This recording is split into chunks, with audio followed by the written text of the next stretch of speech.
if somebody is murdered, if somebody's been unjustly killed, then the family of the victim, this is important now, not the court and not the police and not a government, but the family of the victim. After the authorities have identified the culprit, the murderer, and after the case has been made and the investigation is done, what should happen with this criminal, the murderer?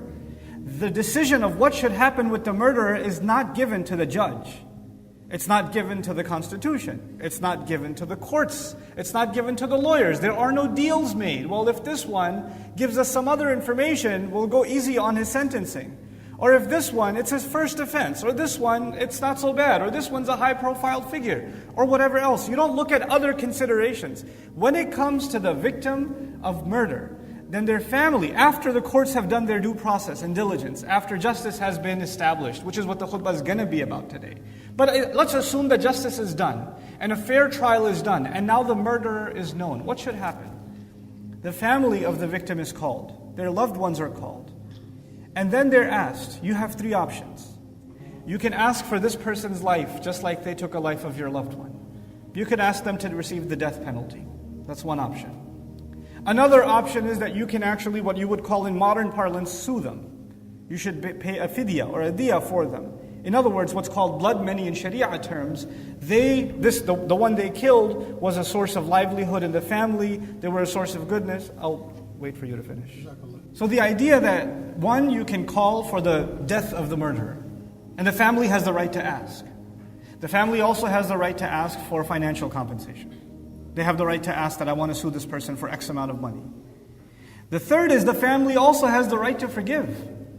They can actually forgive too. And all three of these fall largely under the idea of qisas, the idea of retribution being handed to the right people, the people who actually deserve that justice be served. How many times has a murder been committed? Doesn't matter who committed the murder. And the judgment has been passed. But even after the judgment has been passed, this person is released after 5 years or 10 years or 20 years. And the family members are now giving interviews on television saying, we don't feel like justice was served. We don't feel like he paid for his crimes. We feel like we were shortchanged. Justice is actually truly not about a constitution. It's about the victims. It's about victims receiving their right. It's about victims at least getting to feel that they had a say in the wrong that was done to them. So we are living now in a worldwide system where in the vast majority of cases, not only is going to court a major difficulty and hurdle and really something draining and almost death, a cancer to a family, that they have to drag themselves to court day after day after day, losing even more livelihood that they were making to begin with. Not to mention on top of that, paying hundreds of dollars an hour to a lawyer in hopes of getting justice, which in and of itself is an injustice. So you have mechanisms in place now that keep people that are actually in the most need of justice the least likely to receive any justice. And ironically, we call it the justice system, where the people who can pay for the most expensive lawyers are the most likely to win. And the people who can't even afford going to court are going to be left behind in the dust. They're just going to give crying interviews on TV and people are going to forget about them. And they're only on TV because it's sensational news, not because anybody cares. That's what it's become. And we've become accustomed to this entire notion, And we've become, on top of that, society has become so individualistic that, other than passing news and passing sound bites on the news, we don't really care until it's something that hits us or our family. And then we're offended and shocked that nobody else cares, even though we ourselves were in the same exact sentiment before. This justice doesn't affect one faith community. It doesn't affect Christians or Jews or Muslims or Hindus or atheists or whoever. Justice affects everybody in society.